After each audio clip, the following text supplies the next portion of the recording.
Welcome to Bergen Stage's Radio Theater's performance of The Bachelor and the Fox Terrier, written by Helen Wald and Bud Lesser. Please sit back and enjoy today's delightful story about a man and his dog. Or so it begins. Gee, Monty, how's a fellow supposed to do his work with all that noise going on? Gee, I never thought of that.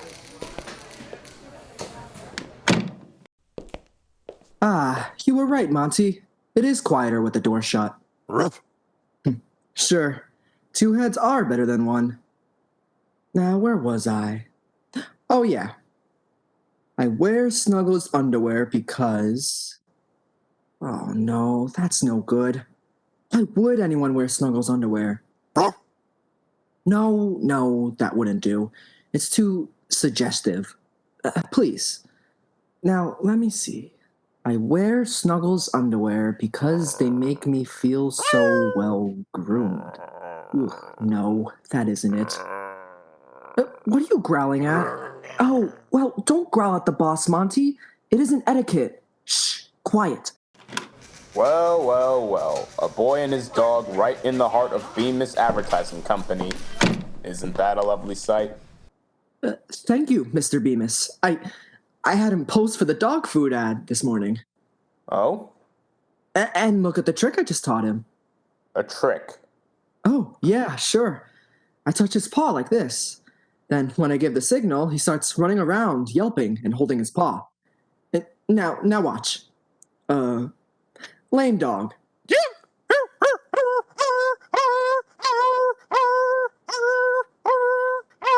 All right, Monty. Well, dog. All right. You see? He limps and holds his paw, just as though he were hurt. Very convincing. Uh-huh. And what does that have to do with Snuggles' underwear? Well, I haven't exactly thought of the tie-up yet. There isn't any tie-up, but I hope you're both very happy with working here. Oh, yes, Mr. Bemis. We're both very happy with the Bemis Advertising Company, especially Monty. Well, the Bemis Advertising Company isn't happy with you. Why, Mr. Bemis, just this morning you said I was the most useful piece of average Americana in this office. That was before you fired the Douglas girl. The Douglas girl? Oh, yes. That new copywriter somebody hired yesterday. Well, one piece of her copy was enough. I didn't even bother seeing her. I didn't bother seeing her. Well, we won't miss her, boss. Huh? I think I still have her work on my desk. Yeah, here it is. Get a load of this, Chief. Wear it in sleet or rain or storm. Snuggle in snuggles and always be warm. Poetry by Miss Douglas. It might interest you to know, Mr. Kirk Kilbridge, that Miss Douglas happens to be the daughter of the head of the Snuggles Underwear Company. Yeah, but... Well, how was I to know? She said her name was Douglas, not Snuggles. And your name will be Mud, unless you get that girl back here before we lose the Snuggles account. But I don't even know what she looks like. Fortunately, her father sent me a picture of her this morning. He had an idea that she was going to try to get a job here without revealing her identity. Well, why should she want a job here? It seems Miss Douglas doesn't think that the advertising job we've been doing for her dad is so hot. Oh. Lucky we got the letter and the picture in this morning's mail. The first thing I knew, she was working here. Now take a good look at that picture. Yes, Mr. B. I fired that? And the kid had an idea that she wanted to get by on her own. And you better see that she continues to think that she's doing just that. But how will I find her? Where will I look? I don't know. Wherever girls go their first week in New York. Statue of Liberty, Grant's Tomb, the Empire State Building. And if you don't find her, you can jump off. And don't come back without her. Well, it's just like looking for a needle in a haystack. Try Central Park then. It's spring. And take that bloodhound with you.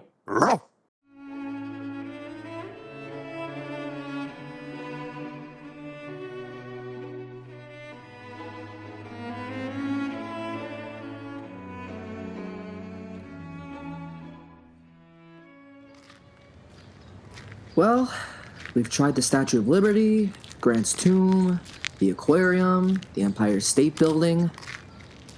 Do you ever know Central Park was this big, Monty?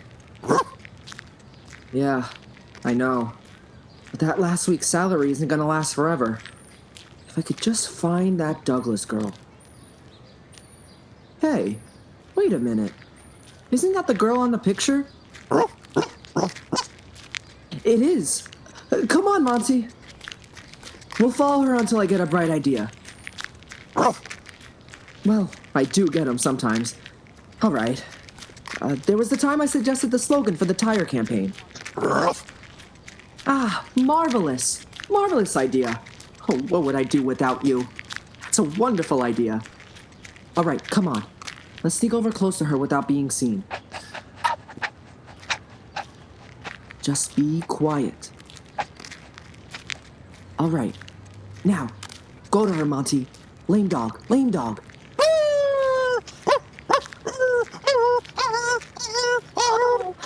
Oh, you poor little doggy. Oh, Monty. you must have hurt your paw. Monty? What's the matter, Monty? Did you step on his paw? Oh, dear. Oh, I don't think I did. I mean, I didn't notice it and... Well, here. Would you mind holding him just a minute? Oh, sure. There must be a phone near here. I'll get the best veterinarian in town. Oh, I'd kill myself if anything happened to Monty. Oh, I'll hold him. You go ahead and call. Yeah, well, don't put him down on the ground. I won't. All right. I'll be right back.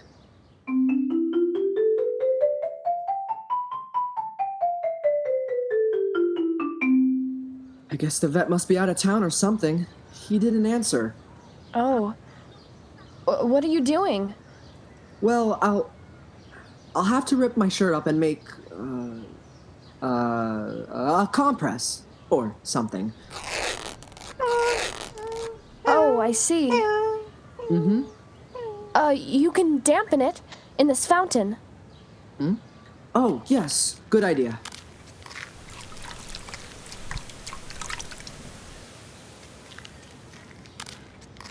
All right, now, there. Uh-huh. This'll fix it, Monty, old son. It's wonderful to find a man who loves animals so much. Mm-hmm. Here in New York City, I mean. Oh. Are you a stranger here? Oh, yes. Yes, just been here a few days. Oh. Isn't that an awfully big bandage you're putting on? Well, I wear a very big size shirt. Yes, I see you do. Where are you from? Oh, a small manufacturing town in Pennsylvania. Oh.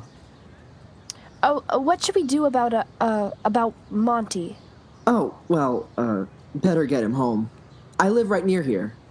You, wouldn't want to help me get him home? He seems so comfortable in your arms. Besides, I think it would be dangerous to move him now. Oh, of course I'll help you. Oh. He's a wonderful dog. Oh, yes. Best of breed in his last show. Really? He isn't too heavy for you? No, I'm fine.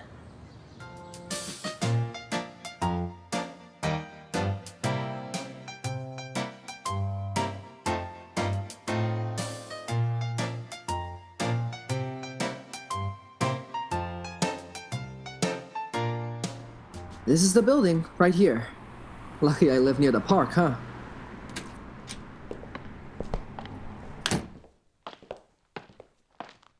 Going up? Yes, thank you. Evening, Mr. Kilbridge. Something wrong with Monty? Is your name Kilbridge? Well, someone stepped on his paw. Oh, and I'm really very sorry. I do hope no bones are broken. Well, that remains to be seen. Mm-hmm. Second floor. Oh, yes. That's where we get off. Suppose Monty can walk now? Oh, I'll carry him. All right. It's not far. It's right here. There we are.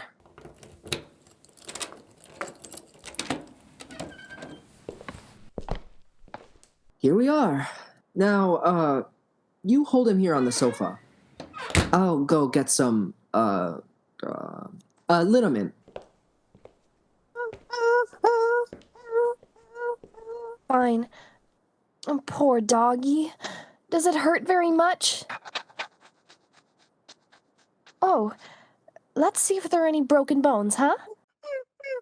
Bandage is big enough to make an elephant limp. All right, it's all a bit of a job, but just taking the bandage off and...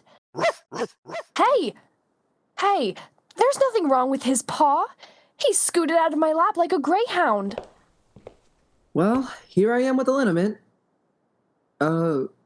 Where's Monty? Well, I took the bandage off and he just... Monty! Wait a minute. Hmm? I have an idea that this is all a big hoax. Is this a new angle for getting girls up to your apartment? No, it's just sort of a trick I taught Monty to amuse... I've heard about you New York wolves. You've... Where's my purse? Of all the mean, low, contemptible... Don't you see? I had to speak to you, Miss Douglas, and that was the only way I had of get... How do you know my name? Now, just wait a minute. Sit down again, please. Have a drink. Have something to eat. Maybe you'd like to hear some new recordings? No, I wouldn't. And I don't want to see your etchings either. You let me out of here, or do I have to scream? Oh, you do me a grave injustice, Miss Douglas. My intentions are purely businesslike. I'm quite sure of it. Yeah, well... Now, look. I'm Kirk Kilbridge, head of the copy department of the Bemis Advertising Company. The man who fired me, without giving me half a chance. Now, I saw your first bit of poetry, and I saw red. You see, I love poetry, and yours was very good. Thank you. Why, it was too good for commercialization. I just couldn't see putting wonderful poetry like that on a billboard, or hearing it used for one of those jingles on the radio. You really mean that? Oh, I love poetry. I spent practically all my time reading Keats and Shelley and, the other guys, and it seemed like sacrilege. And what made you decide, after firing me, to try and find me again? Frankly, it was the boss, Mr. Bemis himself. He saw your copy on my desk. He read it, and then he said, "Kirk Kilbridge, your name will be mud unless you get that girl back here." And you found me in the park. After I'd searched the whole city for you. And you used Monty to pick me up? Yeah, that was it. That was very cute. Oh? I forgive you.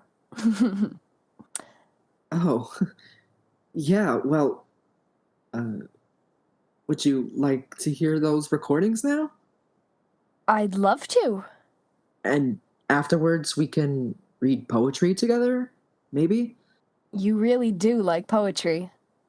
And then dinner together? I know a marvelous little French restaurant in the village that serves French food that they haven't even heard of in France. It sounds entrancing. Gee, you're a wonderful girl, Miss Douglas. I know you'll like the place. I'm sure I will. Sure. And while we're eating dinner, you can tell me how you knew what I looked like. Hmm? You never saw me at the advertising company, but you did recognize me in the park. And the story better be good.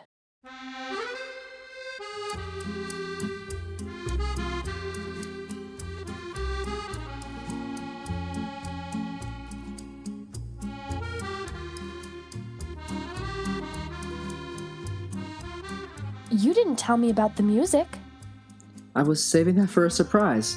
Oh, music is the poetry of the air. Hmm? That's a quotation from Richter. Oh, Richter. Uh-huh. Very fond of him. Do you eat here often? Oh, not very. It's a long trip alone. Oh. We could eat here often, though. Have you a boyfriend? I just got to New York. Well, that doesn't answer my question. Well, I did have a boyfriend back home. Oh, But that was in the 6th grade. I've never been really serious about anyone since then. I haven't got a girlfriend. Oh. Did I tell you you're very beautiful? Yes, you did. But you haven't told me how you knew what I looked like, even though you hadn't seen me at the Bemis Advertising Company. Oh, I'm glad you brought that up. You sort of made me forget about business. I want you to come back to the agency, June, starting tomorrow. Oh! Oh, and what about committing sacrilege by using my poetry in advertising? I think maybe I was wrong. I was wrong. I was wrong. The world deserves to hear about Snuggles' underwear and poetry. Oh, Kirk. Hmm? You're so understanding.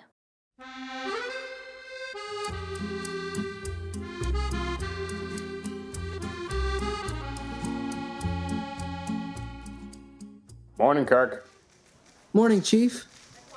Good work getting that Douglas girl back. Always knew you had the right stuff in you. Ah, thanks, Chief. She's handing in good copy, too. Here, listen to this. Held together by hand-sewn stitch, Snuggles' underwear will never itch. Good. Are you crazy or kidding? Now, don't underestimate the power of poetry, Mr. Bemis. Music and poetry are the two greatest powers of our emotional existence, and music is the poetry of the air. That's a quotation from Richter, Who's Richter? a famous poet. We don't want any poetry around here. Well, what do we do about June? Miss Douglas, I mean. We'll let her write it if she wants to. Keep her happy. But don't use any of that stuff. Don't let a little blonde hair warp your judgment, my boy. No, sir. Maybe you were better off with your dog. Oh, Monty and Miss Douglas get along fine, sir. Good, good. Keep them together and out of our advertising. Ooh, this is very hard on my creative genius. Come in. Oh, June, I'm sorry. I thought it was somebody else. Well, you told me to let you know when it was 12:30. Oh, is it 12? You don't have to take me to lunch if you're busy, though. Well, of course I want to take you to lunch.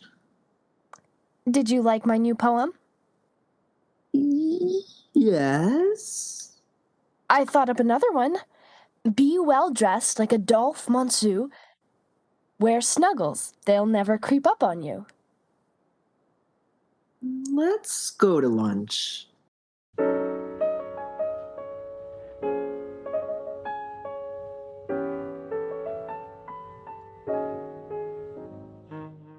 Honestly, Monty, I don't know what to do. Ruff. You see, I'm so much in love with her that this poetry business is beginning to sound good. Ruff. But when Mr. Bemis is around, it doesn't sound so good anymore. Ruff. Oh, shh! Quiet now! You know he doesn't like my having you in the office. Morning, Kirk. Morning, sir. Got the national magazine campaign ready? Yes, sir. Here it is. I'll just keep this last carbon copy on my desk. Looks pretty good. Mm-hmm. Have Schneider send it to the printers. Well, thank you. That's a load off my mind. Now all I have to do is line up the radio commercials. That shouldn't be too tough. You can use some of the same material in the magazine campaign. Yes, sir. And remember, no poetry. Yes, sir. No, sir. Oh. Now, let's see. Good morning, dear. Oh, June. I didn't hear you come in. Oh. Look lovely today. Thank you. What's that? Oh, it's just the magazine campaign copy. Dinner tonight? Mm-hmm. Well, this is the ad Curtis wrote. This is Johnson's copy. I guess you wrote this one. Mm-hmm. You haven't used one of my ads. Well, we'll probably be able to fit your poems into the radio campaign a little easier. Maybe. Maybe. You haven't used one of my poems, and I'm getting sore. You use all the same stuff you've been using ever since Father first. I mean, ever since heaven knows when. Well, we've done a pretty good job of building up sales. But you're too stubborn to try anything else. You don't know how much one of my poems might build up sales. I have an idea. There you go with your snide remarks again. What? If you aren't going to use my material, why did you hire me back? Because Bemis said I had to. And he won't even talk to me about my work. Let's not fight, dear. You're working here. And you might get a chance to sell Bemis some of your ideas one of these days. And after all, your father is satisfied with... Oh. Then you knew all along who I was. That was a slip. I'll say it was. That act in the park makes sense now, and so does your cheap lovemaking. No, I meant every word of that. You haven't got a sincere bone in your body. I'm quitting. That's what I'm doing. I'll get a job somewhere else. Maybe even with a competitor. No, but I love you, June. And so does Monty. Well, I hate you. And I hate Monty, too. Oh.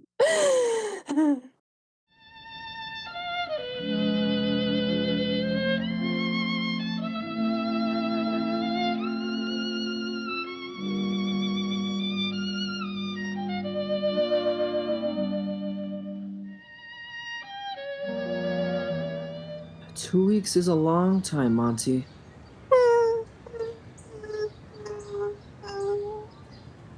14 days. Let's face it, Monty.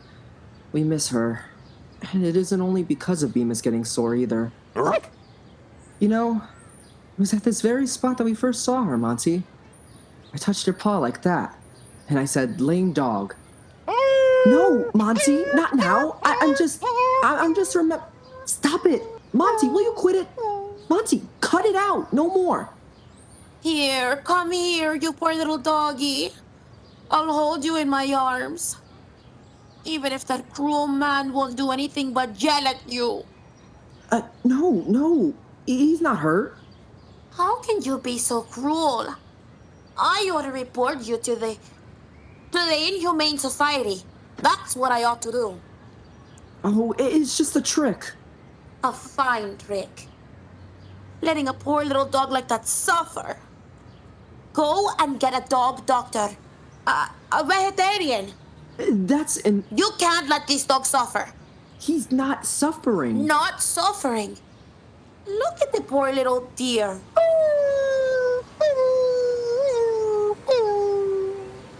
Take off your shirt. My shirt? Of course.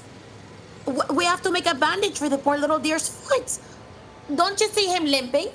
No, look, you don't understand. I simply touched his paw. He's doing a... Are you going to take your shirt off? Or shall I take it off for you? I'll take it off. There. There. That's better. Now, to dip it in the fountain. There. Now, I make a bandage. Fine, good. That's a very nice bandage. He'll be all right now. Thank you very much. Goodbye. I'll take him home. Conchita does not trust you. I will go home with you. Really, I can take care of him myself. Oh, you are a cruel man. I insist on going with you. Where do you live? Right over there, but it isn't necessary. It certainly is necessary. No, I can manage, really, very nicely without you. I wouldn't even let you carry this adorable dog. Okay, you carry him. The big ham. Don't you try any tricks now. And if you try and get rid of me, I will call the police.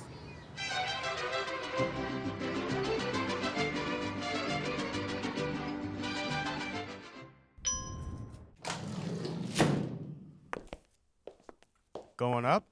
Hmm? Evening, Mr. Kilbridge. Evening. Monty hurt? No. Yes?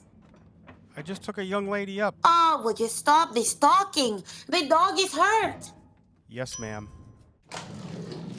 Here's your floor. Thank you. Oh, Kirk, I had to see you. June. I was wrong. Oh, more conversation. And with this poor little doggy hurt. Oh, another easy pickup? Oh, certainly not. Conchita is no pickup. You folks getting out? Take me down, please. Let us out. This poor little doggy is hurt. Now listen, June. This woman wished herself on me. Conchita does not wish herself on anybody. Will you folks please make up your mind whether you're getting out or not? Look, Conchita, or whatever your name is. Conchita, see? This is just a little trick of Mr. Kilbridge's. Yes, he did say it was a trick. Just a cheap trick to pick up defenseless women. Oh! I have been taken in. Let me out. Going down. Please, June, don't leave just yet. If you'll just let me explain, it was all Monty's fault. A likely story. No, really, Oh, Monty, be quiet. I go now. Here, take your faker. Yeah, thank you. June. And the next time, you'd better get a new act. This one's a little worn out. Goodbye. Oh, Monty, we'll have to get a new act. We've lost June, and I'm running out of shirts.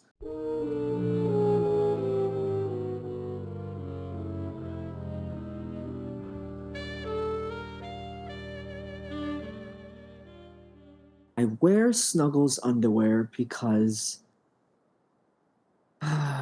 No, it's no use, Monty. My heart just isn't in Snuggles underwear. It's been 2 weeks since I've seen June, and... Monty? Hey, where's my dog? Here? Guess he's tired of my company, too. Kirk, Hmm? I want to talk to you. Well, I'm glad someone wants to talk to me. I'm afraid you won't be very happy with what I want to talk to you about. I suppose it's about the Douglas girl again. She's gotten a job with a competitor. We're threatened with losing the account, and you want me to get her back here again, or else. I've got her back. Did you do it, boss? Where is she? How long has she been back? Well, I had to promise to use some of her poetry. Got her back a week ago. But she's back in Johnson's office. She's turning out reams of poetry, only she refuses to submit them through you. Says she'll have nothing to do with you whatsoever. So I'm afraid, Kirk, that I'll have to find a new copy chief. Can't have dissensions in the ranks. and her old man does own the Snuggles Underwear Company. Oh, I'm sure you'll find something, Kirk. Cashier has 2 weeks' pay ready for you. Good luck, my boy. Good luck, my boy. So that's why Monty walked out on me, too. Thought I wouldn't be able to afford his dog food. Wonder where he went.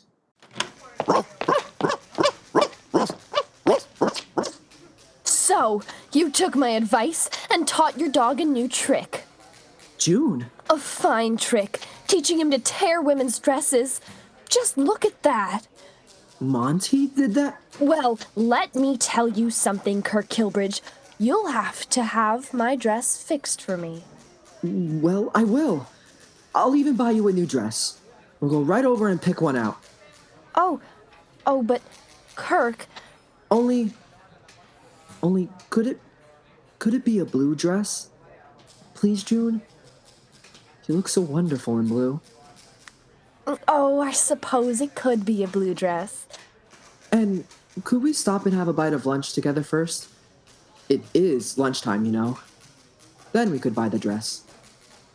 Oh, Kirk, I made Monty tear my dress. He wandered into my office and he nudged me with his muzzle and he made me think of you. Oh? And I was too embarrassed to just walk into you. And then I thought, if I could make it look as though he'd... Well, I don't even care if you are a wolf. And if you don't like poetry. Oh, but I do. And I'm not a wolf. And this is all wonderful, June. Why, it even moves me to poetry. It does? Sure. Listen to this. When a fella's got a girl who's cute and sweet and pretty, and a car and a house and a lot, it really is a pity. What's a pity? If he isn't wearing Snuggles underwear.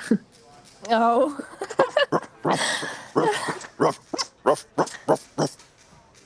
Oh, June. We can make such wonderful poetry together.